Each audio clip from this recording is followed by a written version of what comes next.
La commission de l'Expo de Seattle décida à l'époque d'un thème pour la foire centré sur la science moderne, l'exploration spatiale et l'avenir progressif.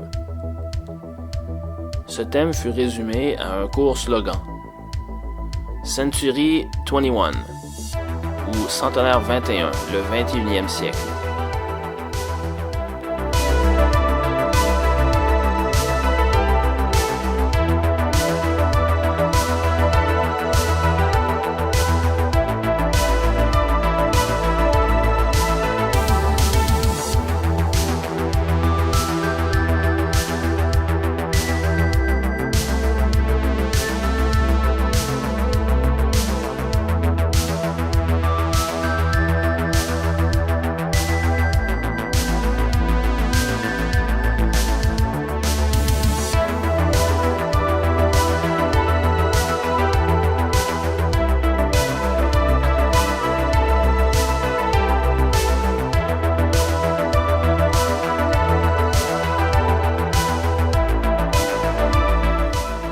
Celle de 28 acres de terrain appartenant à la ville, près du quartier Queen Anne Hill, fut choisie pour le site de la foire, après plusieurs altermoiements.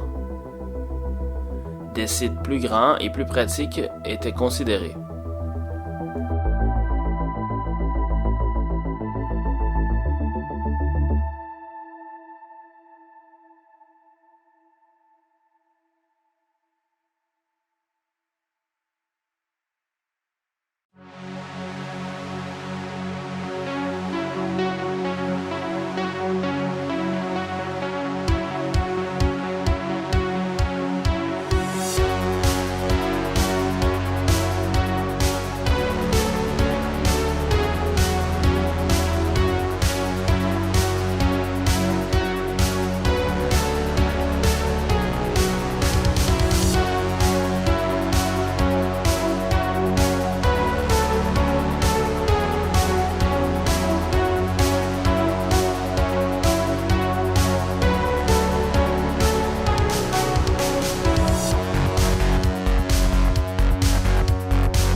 La proximité du site avec le centre-ville, ainsi que l'intérêt de la ville pour la conversion des installations permanentes de l'exposition en des immeubles municipaux, ont fait pencher la balance.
Le comité consultatif municipal a exercé une influence considérable sur le processus de conception.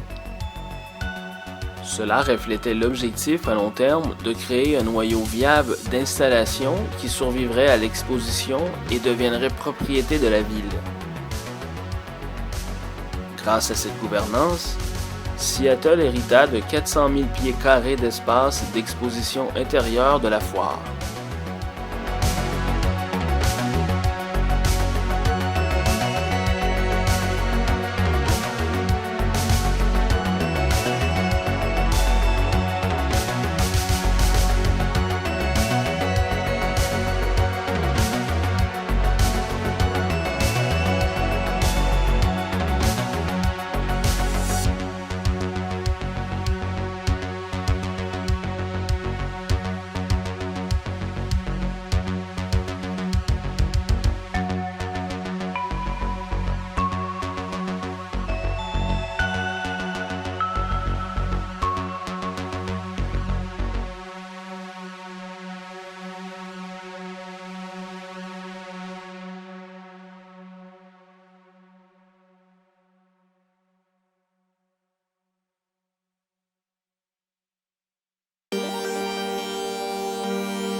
La ville supervisa un certain nombre de projets de construction à l'intérieur et au-delà du parc des expositions, y compris la ligne de monorail, la fontaine internationale et un garage de 1500 voitures le long de la rue Mercer.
Le gouvernement américain, pour sa part, était très intéressé à démontrer les théories scientifiques des États-Unis aux visiteurs, et ainsi a injecté 10 millions de dollars pour l'organisation de la foire.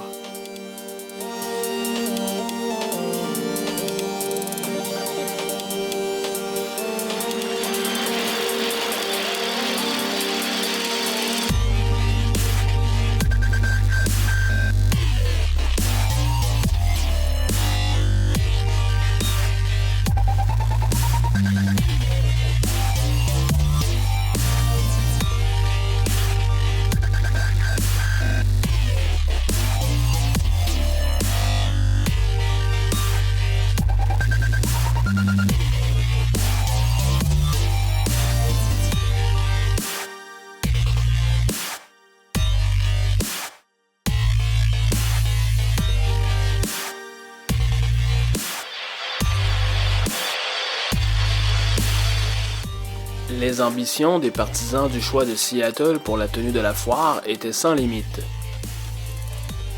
Ils décidèrent donc de mettre l'accent sur l'aspect international de la foire.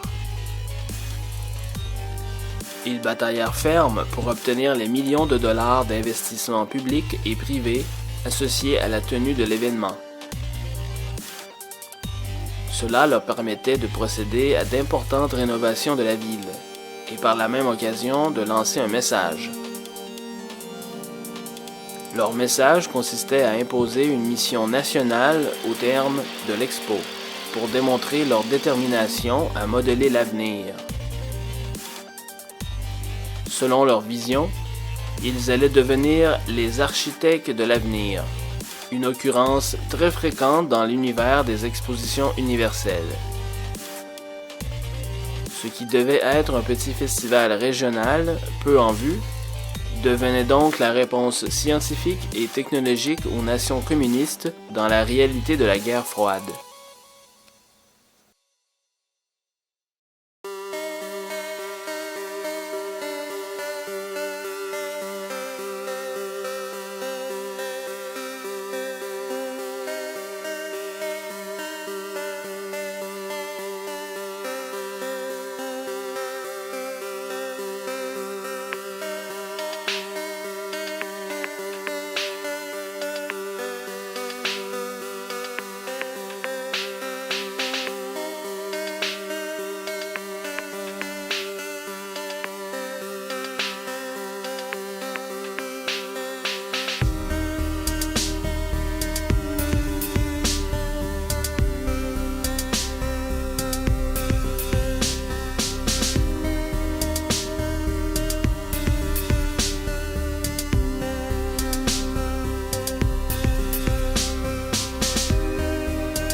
This is the Bell System's new touch-tone dialing. With this indicator, you see how many seconds you save the new way. Let's try it. Okay, I'll race you. Ready? Go.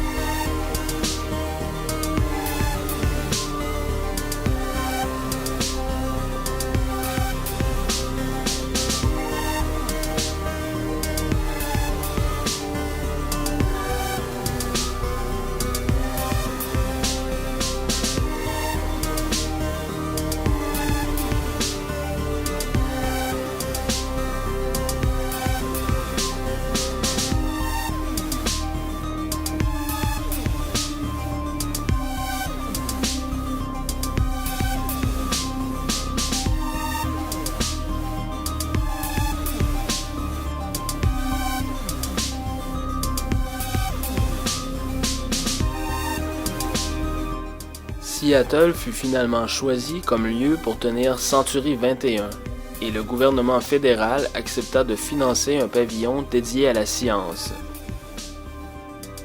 Plusieurs propriétés furent aussi acquises afin de les convertir pour l'expo ou de les démolir pour construire des pavillons.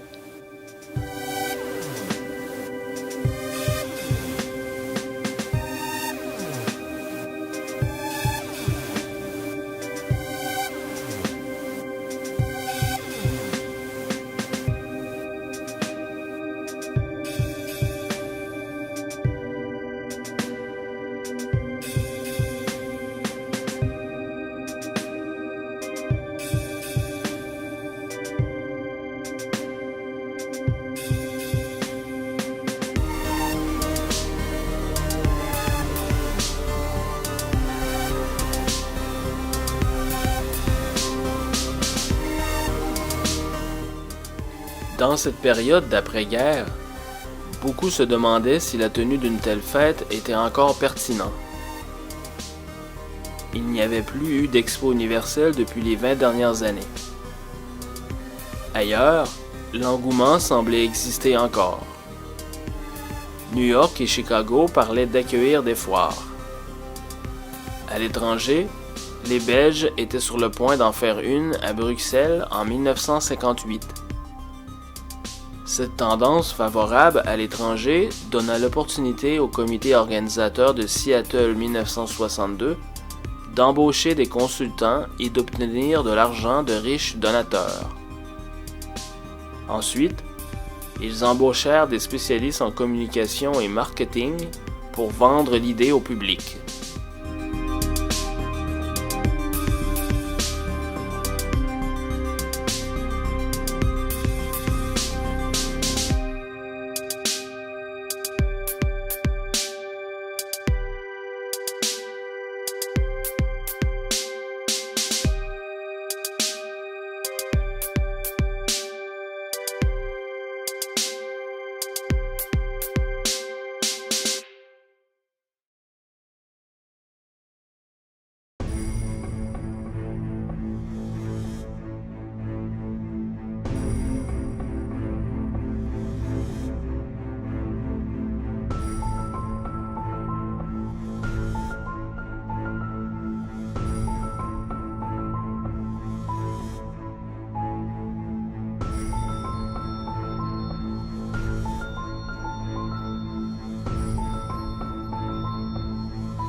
La foire reçut le soutien de la classe politique de l'époque. Elle parvint à obtenir un financement fédéral sans précédent pour la foire. 10 millions de dollars pour le pavillon des sciences, une somme astronomique à l'époque. Un gouvernement n'avait jamais donné autant d'argent pour la tenue d'une exposition. Le désir du gouvernement à promotionner lourdement l'aspect science de la foire fit en sorte que le financement public fut obtenu.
La participation de membres du Sénat américain fut déterminante pour l'obtention du financement. Ceux-ci arguèrent qu'un événement d'une telle envergure était nécessaire, compte tenu de l'émergence de l'ère atomique et de l'avènement d'une nouvelle narrative scientifique dans le monde. La science ayant vocation à tout révolutionner, au dire des partisans de la tenue de l'expo, il fallait donc investir dans un avenir high-tech, et Seattle était censé être un excellent endroit pour investir dans ce nouveau paradigme.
gouvernements étrangers ont fourni le volet international, crucial pour une foire mondiale.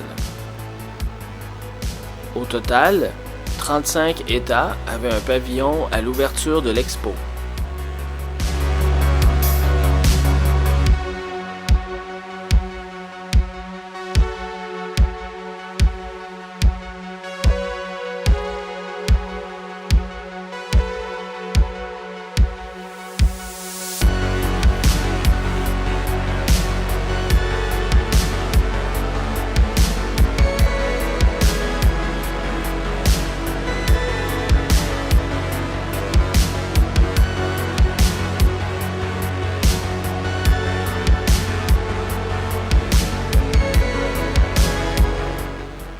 Avec l'ambiance géopolitique tendue de la guerre froide, l'Union soviétique a refusé de participer. Et la République populaire de Chine, le Nord-Vietnam et la Corée du Nord n'ont pas reçu d'invitation.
L'afflux, prévu de 10 millions de visiteurs, a incité le département d'ingénierie civile de la ville à entreprendre une série importante d'améliorations au réseau de transport du centre-ville, au réseau électrique et au réseau d'aqueducs et d'égouts.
Seattle City Light, l'entreprise publique d'électricité de la ville de Seattle, a fourni la technologie et l'ingénierie pour le fonctionnement de l'expo.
Light a joué un rôle central dans le développement du pavillon de l'énergie électrique, une exposition qui comportait notamment une reproduction géante d'un barrage hydroélectrique.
Attiré par l'attention suscitée par l'expo et par la publicité inhérente associée à une participation à l'événement, plusieurs géants corporatifs ont décidé de parrainer des pavillons dans la section Monde du commerce et de l'industrie.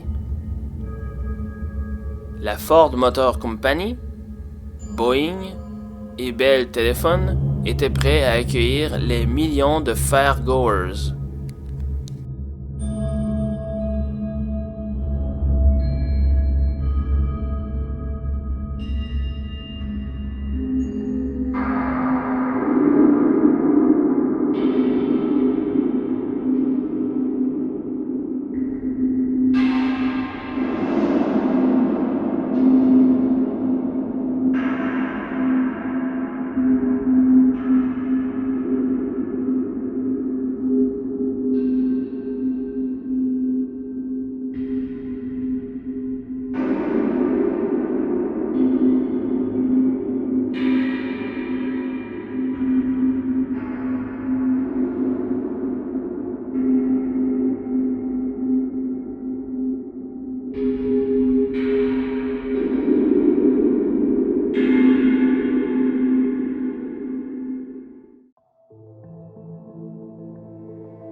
Les plans ont commencé à prendre forme dans les champs de foire à la base de Queen Anne Hill, créant progressivement un paysage urbain esthétiquement ambitieux, destiné à impressionner les visiteurs avec une vision futuriste du progrès scientifique.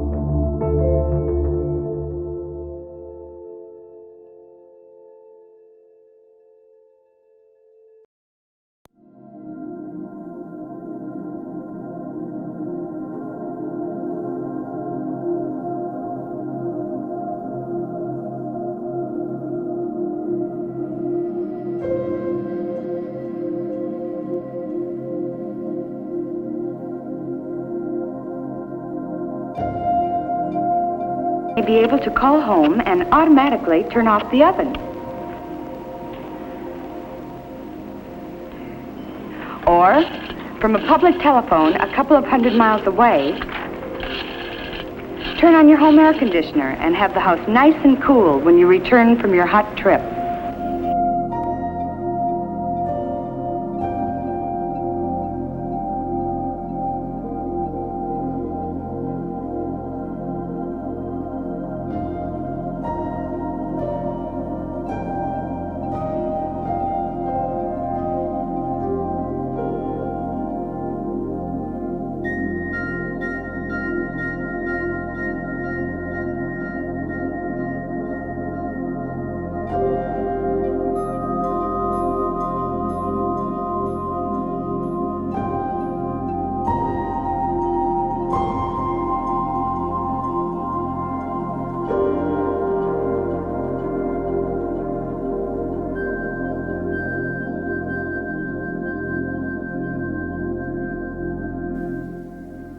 La Space Needle fut l'emplacement de l'installation du premier téléphone sans fil aux États-Unis.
Le pavillon de l'État de Washington était considéré comme la pièce conceptuelle principale de la section Monde de demain de la foire.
Le futurisme était bien incarné par la ligne de monorail ultramoderne développée pour transporter les touristes du centre-ville de Seattle au parc des expositions.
Le monorail, appelé Seattle Center Monorail, toujours en fonction de nos jours, dessert 2 stations, couvre une distance de 1,4 km et coûta à l'origine 4,2 millions de dollars. L'une des 2 stations fut déménagée en 1988 à l'intérieur de l'immeuble Seattle Center. Cela en prend 2 minutes pour compléter le trajet total.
Suivant le thème de l'expo, Centenaire 21, il y avait une exposition et un pavillon qui étaient dédiés à présenter une vision de l'avenir.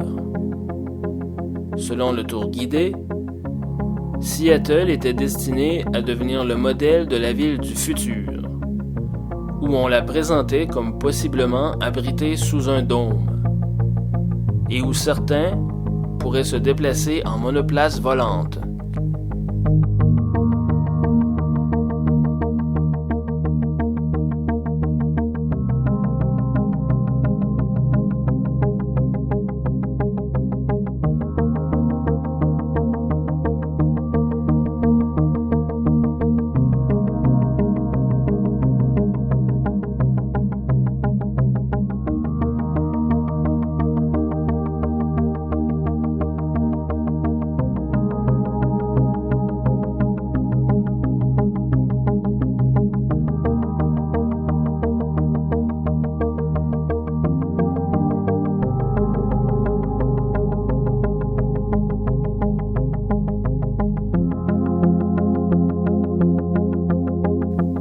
On présentait à l'expo une idée que la technologie allait libérer l'humain des contraintes de temps pour ainsi poursuivre des activités récréatives, un thème récurrent à toutes les expos antérieures.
Une pétition citoyenne amena en 1997 l'idée d'une expansion du système de monorail à toute la ville.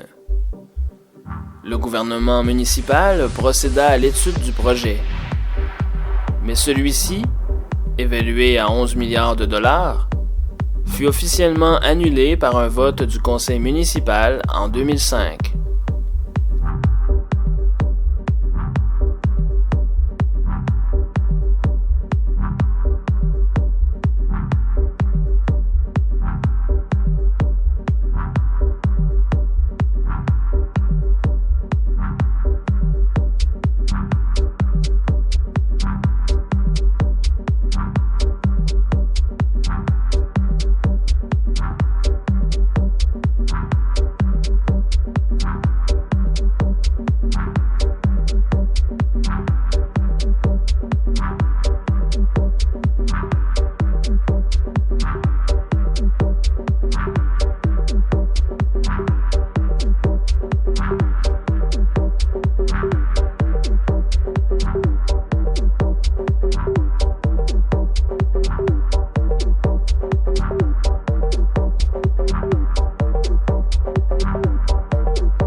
La pièce maîtresse visuelle de la foire deviendrait également une icône de Seattle, l'aiguille de l'espace. Cette tour de 605 pieds, au coût dispendieux de 6,5 millions de dollars, était considérée comme un investissement risqué en raison de ses dimensions grandioses et de son design spectaculaire. L'aiguille était néanmoins très populaire parmi les visiteurs et est restée une attraction touristique qui suscite encore la curiosité de nos jours.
Autrefois la structure la plus haute dans l'ouest des États-Unis, la Space Needle mesure 184 mètres de haut, 42 mètres de large et pèse 8660 tonnes de matériaux.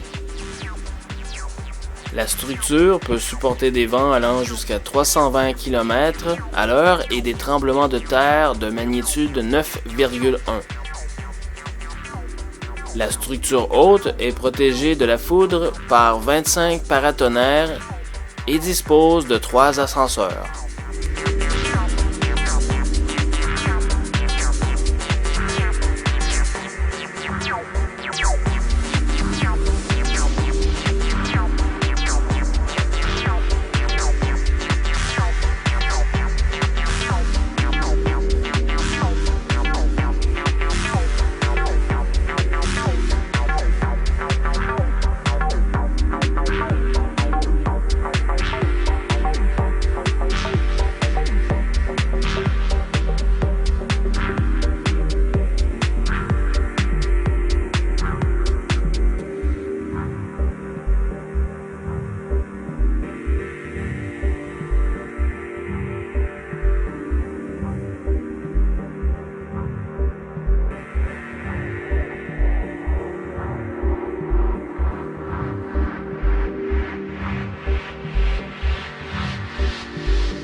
Ce développement métropolitain est exactement ce que la tenue de la foire visait à accomplir. Mettre Seattle sur la carte. Prouver aux investisseurs que la ville allait vivre une croissance et connaître l'émergence de l'ensemble urbain Grand Seattle. L'objectif était de transformer une ville portuaire provinciale à la périphérie du continent en concurrent crédible des grandes villes comme New York et Chicago. Rêve qui existait depuis l'arrivée des premiers colons dans la région.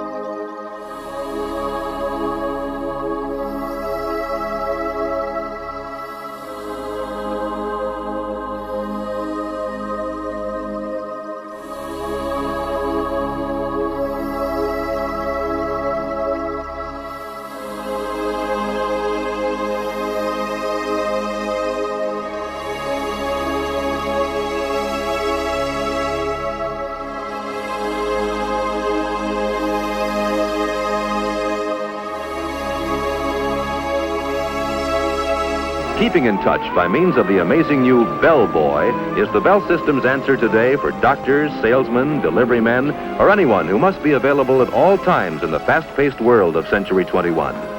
When someone calls and you are out, you can be reached by dialing your Bell Boy code number.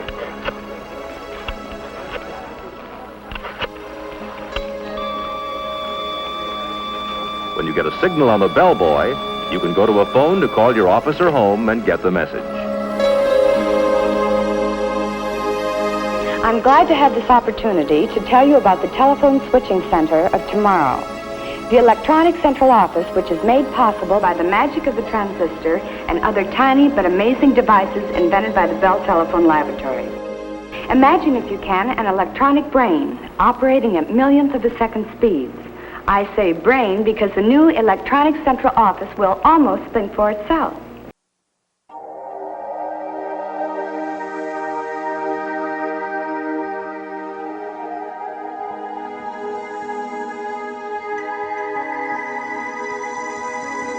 For one thing, you'll be able to reach frequently called numbers by dialing only 2 digits. All you'll have to do is give the telephone company a list of the numbers you dial most frequently.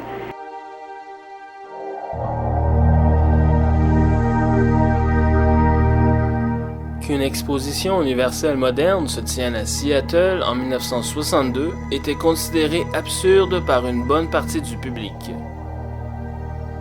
En comparaison, l'État de l'Oregon organisa une exposition pour célébrer le centenaire de l'État. Cette exposition consistait, un peu comme à Seattle en 1962, d'un parc d'amusement et de pavillons modestes sur l'histoire de l'Oregon. Il était presque aussi grand que Century 21 en termes de proportions. C'était strictement un festival local, mais il parvint tout de même à attirer 1,5 million de visiteurs. Et ce, pour une infime fraction du prix de Seattle 1962.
On avait initialement prévu une pénurie de logements abordables, mais les infrastructures de Seattle se révélèrent suffisantes tout au long de l'exposition.